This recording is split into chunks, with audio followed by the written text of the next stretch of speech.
नमस्ते सर, मैं अरविंद कुल्हरी एग्रो पे आपका स्वागत करता हूं। जी। आपने अभी लेटेस्ट टेक्नोलॉजी से जैसे नैनो यूज़ किया, ड्रोन से यूज़ किया जी। और आप इस इलाके के प्रोग्रेसिव फार्मर हैं जी। तो दूसरे किसानों को आप गन्ने की खेती के बारे में क्या बताना चाहते हैं कि भाई वो क्या प्रैक्टिस अडॉप्ट करें और क्या ना करें? जैसे देखिए, गन्ने में सबसे पहले आप छिड़काव कीजिए, जी। चाहे हाथ के मशीन से कीजिए या ड्रोन से कीजिए या ट्रैक्टर के मशीन से कीजिए। और दूसरी चीज, जमीन पे यूरिया कम से कम डालिए। जैसे आपका नैनो हो गया, नैनो डालिए।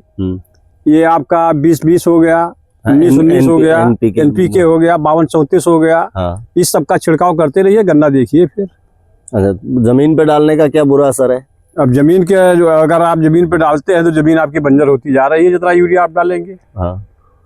इसीलिए पैदावार घटता जा रहा है, चाहे गेहूं हो, धान हो, गन्ना हो, सबका देख लीजिए पैदावार अब बढ़ नहीं रहा। ये बात आप बिल्कुल सही कह रहे हैं। पिछले 7-8 साल से पैदावार प्रति हेक्टेयर घटते जा रहा है, बढ़ नहीं रहा, घट रहा है। और घटने का कारण दानेदार यूरिया और डीएपी और ये जो जमीन में फर्टिलाइजर और दूसरा स्प्लिट डोज, बार महीने स्प्रे करो, महीने डाल दो खुराक। अरे डोज तो अब इतना लोग दे रहे हैं कि 1 बीघे में वे समझिए कम से कम जमीन में 1 कुंटल यूरिया डाल रहे हैं 1 बीघे में। अब सोचिए 1 एकड़ में 400 कुंटल यूरिया पड़ गया, उस जमीन का क्या हाल होगा?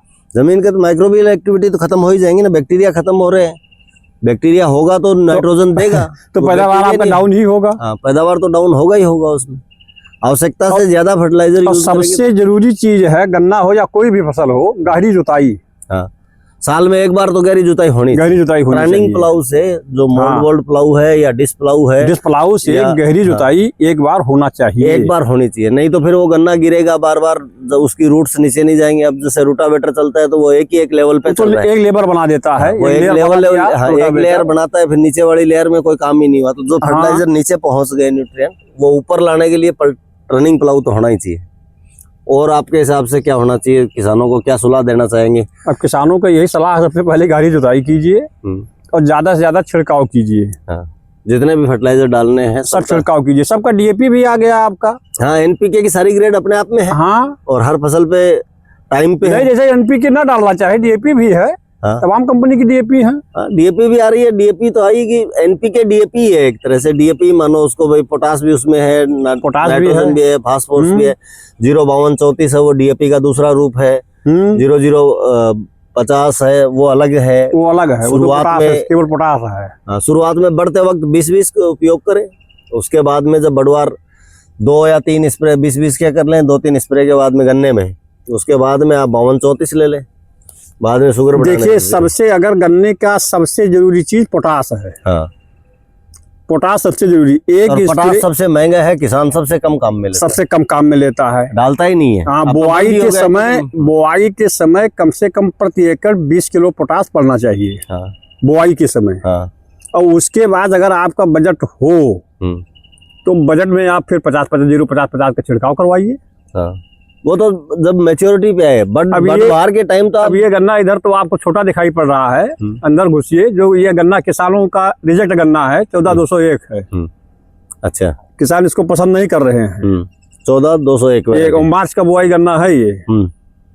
अच्छा, ये मार्च का गन्ना किसी का देखिए तो इतना बड़ा गन्ना नहीं मिलेगा आपको। नहीं, गन्ने की हाइट तो आपकी शानदार है।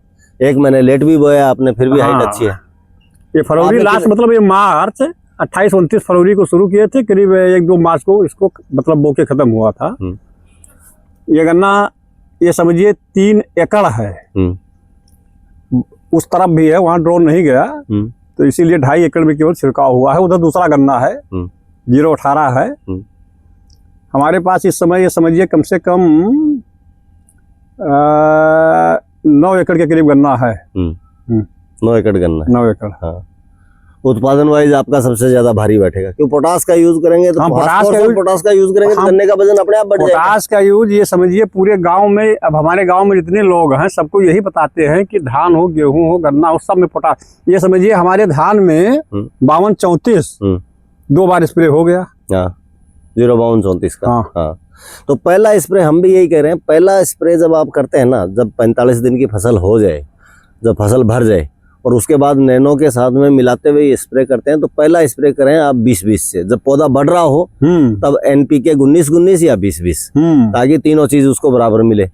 जब फसल थोड़ी सी मेच्योरिटी लेवल पे आ जाए, जब गांठें पड़ने लग जाए, तो फिर आप 20 नैनो के साथ में 42 52-34 का मिला लें। अब ये आपका ड्रोन आ गया बाद में है, 0-0-50 गेहूं में पूरा आप छिड़काव ही करवाएंगे। सब्जियों में सब लेते हैं ना काम में, तो किसान वो इसीलिए तो सब्जियों में लेते हैं कि चलिए उत्पादन जाता है।